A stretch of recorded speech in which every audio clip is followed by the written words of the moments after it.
Hi everyone, I'm JD from Willowbound Journals, and today I am continuing this series making these Daphne's Diary journals. I've been sharing the start to finish process on my channel. So we're up to the stage of doing the blank pages. So we've done all the feature pages, and the great thing about this is both of the covers are the same size. So this is going to be a much simpler process because I can just fold these pages all the same. Now, when I make my Daphne's Diary journals, I have a set process. I have a set way that I make them that I've kind of fine-tuned over the years. I've experimented with many different ways of making them in the past, with different types of pages. I used to do much more of a junk journal style where every page was different, with a mix of craft paper, vellum, pocket pages, envelopes, doilies, all the different types of papers. Now, and if I trace the journey, I then did ones that just had coffee dyed paper. I did some that had rainbow pages, coloured pages that matched the colours of the cover. But now I have just streamlined my style because it comes down to how do I like using my own Daphne's Diary journals, and pretty much I just like plain writing pages. Large pages, no pockets, no flips, no nothing, because the pages that are the feature pages from the magazine are already so beautiful. They're the star of the show. The journal doesn't need anything else. So I just like having lots of plain, blank, large pages to add my writing, to add my journaling onto. And that way I can maximize the space in the journal. I don't want small pages. I don't want pockets. They take away space that could be used for writing. And I know you can add tags and journaling space and tip in things and all that, but I like simple. I like streamlined journals. When it comes to the ones that I use, I love just having, journals that have a blank canvas for me to work with. But there's still decorative pages. There's still a beautiful decorative cover. I still want all of that. So what I want is 10 writing pages for each of these journals. So we'll have 10 feature pages and 10 plain. These are cream pages. In the past, I've used coffee dyed pages or coloured paper or white paper. Do not be afraid of using white paper. I love journaling on white paper because I'm not afraid to use it. I'm not afraid to cover it up. If I use decorative paper, I start getting afraid of ruining it and covering something pretty up. So this is just 80 GSM, normal printer copy paper, but instead of white, I'm using cream because it does have that vintage element to it when you use cream, which is also why I like using masking tape.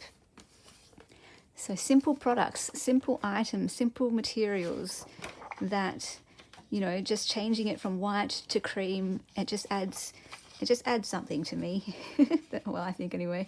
And the masking tape, I don't know, I love using it.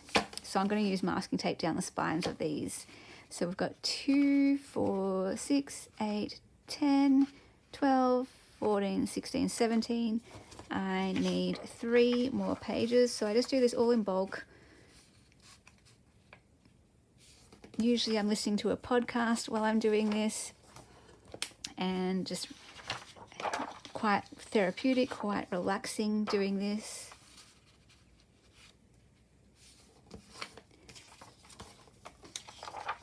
And it's sort of like a production line. I just do them all in one go. So now it's just a matter of trimming these all down. So cutting off the excess, and it's, yeah, super simple, fast process when you do it like this, sort of in that production line method. But yeah, by all means, you can definitely add all of the things. Add all the variety of pages, add pockets, add flips. You can definitely embellish them, of course, but I know the journals that I like making for me, and this is just the way I like making them for my Daphne's Diary journals. Just a reminder, you cannot sell anything with Daphne's Diary in it due to copyright. They mentioned this on their website, but it makes wonderful personal journals. I have 3 or 4 Daphne's Diary journals that I've filled up. I've got one that is a memory journal, one is a list journal, one is a quote journal, and I've got another one ready to go. And I think I'm going to use that as a treasure journal.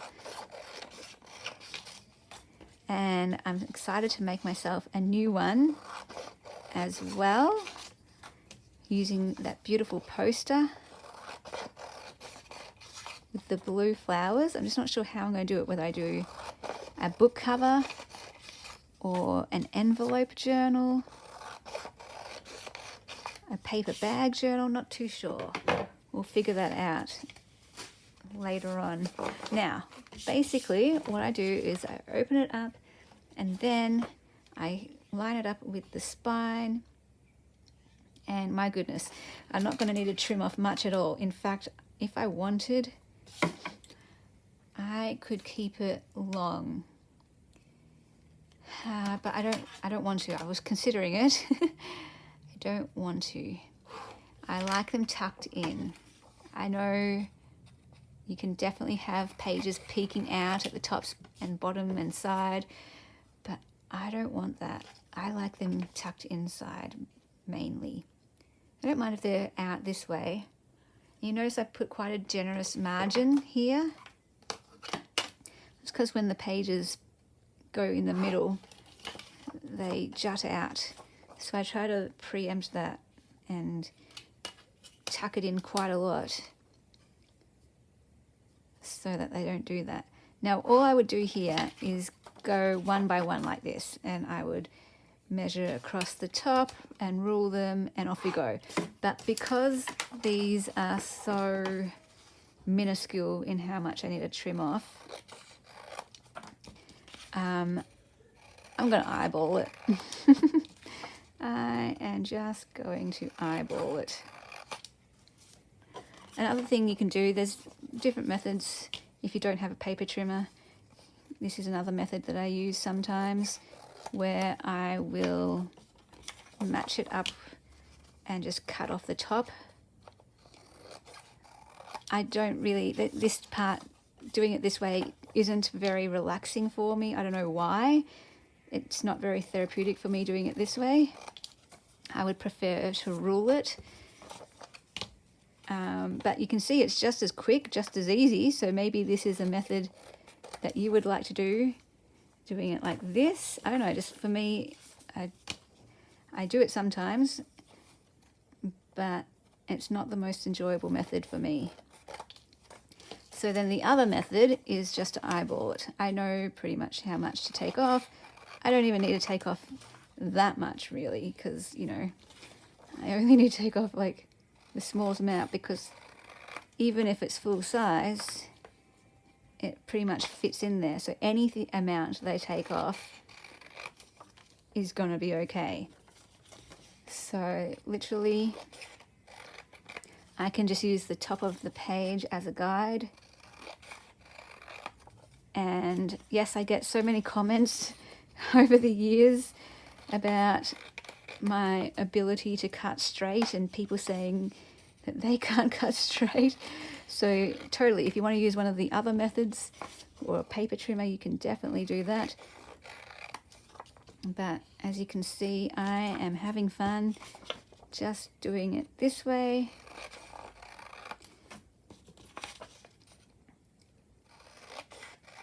It's kind of like my eye. How I cut straight is I'm looking at the top, I'm looking at the point my scissors are, I'm looking here. So all I'm doing is keeping those 3 points in mind, and that's how I cut straight.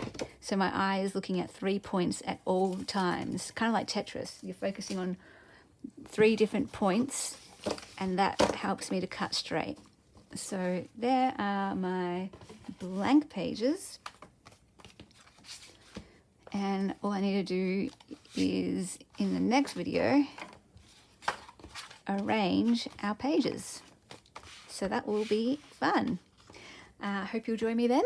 Thanks so much for watching. I'll see you in the next video. Bye guys. A big special thank you to my beautiful patrons who supported me in April. If you like my channel and would like to support it as well, there are a few ways you can do that. One is by becoming a patron, where you get access to all my extra videos, including my member videos and the journal making series each month. And depending on your tier, you also get access to every digital kit in my Etsy, plus a new one each month. And there are various mail tiers as well, where I send you some goodies in the post.